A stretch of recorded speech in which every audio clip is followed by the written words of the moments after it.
بسم اللہ الرحمن الرحیم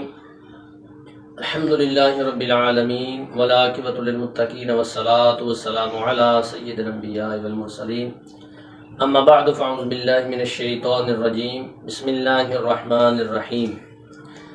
یوم نحشر المتقین الی الرحمن وفدا صدق اللہ العظیم ان اللہ وملائکتہ یصلون علی النبی یا ایہا الذین آمنوا صلوا علیہ وسلموا تسلیما الصلاۃ والسلام علیک یا سیدی یا رسول اللہ وعلی آلک واصحابک یا سیدی یا خاتم النبیین وعلی آلک واصحابک یا سیدی یا خاتم المعصومین۔ محترم سامعین، آج سے ہزاروں سال پہلے اللہ تبارک و تعالیٰ کے ایک برگزیدہ بندے اور رسول حضرت سیدنا ابراہیم علیہ السلام نے اپنے رب کا حکم بجا لاتے ہوئے مقام منع یعنی مکہ مکرمہ میں اپنے لخت جگر حضرت سیدنا اسماعیل علیہ السلام کو قربانی کے لیے پیش کر کے اطاعت کا وہ نقشہ پیش کیا کہ جس کی مثال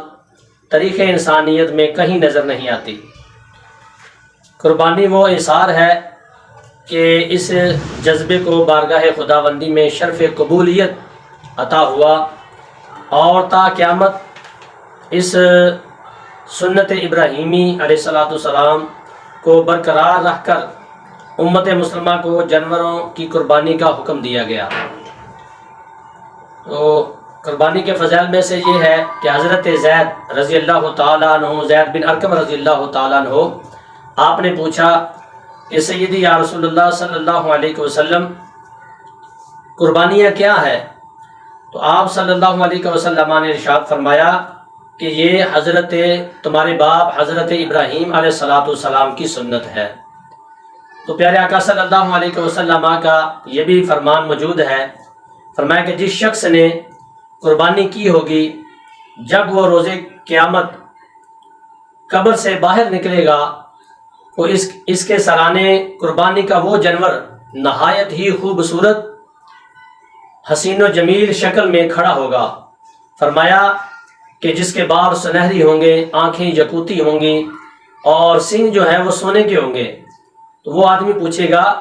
کہ یہ کیسا جانور ہے؟ تو وہ جانور خود بول کے کہے گا کہ میں وہ جانور ہوں جو دنیا میں جس کی تو قربانی کیا کرتا تھا۔ اتنا حسین و جمیل وہ شکل میں آئے گا قیامت والے دن۔ تو پھر وہ کہے گا کہ آپ مجھ پہ سوار ہو جا۔ جب وہ بندہ اپنے اس قربانی والے جانور پہ سوار ہوگا تو وہ قربانی والا جانور اللہ تبارک و تعالیٰ کے عرش کے سائے کے نیچے لے جائے گا، کیونکہ قیامت کے دن عرش کے سائے کے علاوہ اور کوئی سایہ نہیں ہوگا۔ تو یہ فائدہ ہے جو انسان قربانی دیتا ہے۔ دوسری حدیث مبارکہ میں ہے، فرمایا کہ جو مسلمان جب قربانی کے جانور کو ذبح کرتا ہے، قربانی دیتا ہے اور اس جانور کو ذبح کرتا ہے، تو فرمایا اس کے خون کا پہلا قطرہ زمین پر گرتا ہے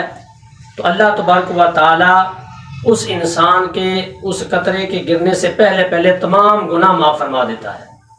یہ قربانی کے فضائل میں سے ہے، اور یہ قربانی کرنے کا فائدہ ہے کہ انسان کے اپنے خود تمام کے تمام گناہ جو ہے اللہ تعالیٰ اس کے گناہ معاف فرما دیتا ہے۔ اور فرمایا ہر بال کے بدلے اس کے نامہ اعمال میں ایک نیکی درج کی جاتی ہے۔ جتنے بال جانور کے ہوتے ہیں انسان گنتی نہیں کر سکتا،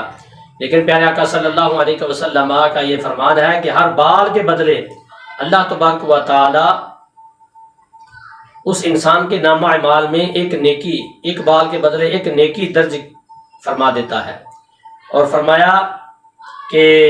پیارے آقا صلی اللہ علیہ وسلم کا پیارا فرمان موجود ہے، فرمایا کہ سن لو، قربانی جو ہے آخرت کے شر سے نجات دلاتی ہے۔ اور حضرت مولا کائنات علی المرتضیٰ شیر خدا رضی اللہ تعالیٰ عنہ اس آیت مبارکہ کی تفسیر فرماتے ہیں کہ یوم نحشر المتقین الی الرحمن وفدا کی تفسیر میں فرماتے ہیں اس میں وہ سوار مراد ہے جو سواریوں پر اللہ تبارک و تعالیٰ کی بارگاہ میں حاضر ہوں گے، اور یہ سواریاں ان کی قربانیاں ہوں گی۔ حضور صلی اللہ علیہ وسلم کا فرمان ہے کہ قربانی کے جانور کی تعظیم اور توقیر کرو، اس کی تعظیم کرو، اس کے ساتھ پیار محبت کے ساتھ پیش آؤ، تعظیم اور توقیر کرو، کیونکہ فرمایا کہ پل صراط میں یہ تمہاری سواریاں ہوں گی.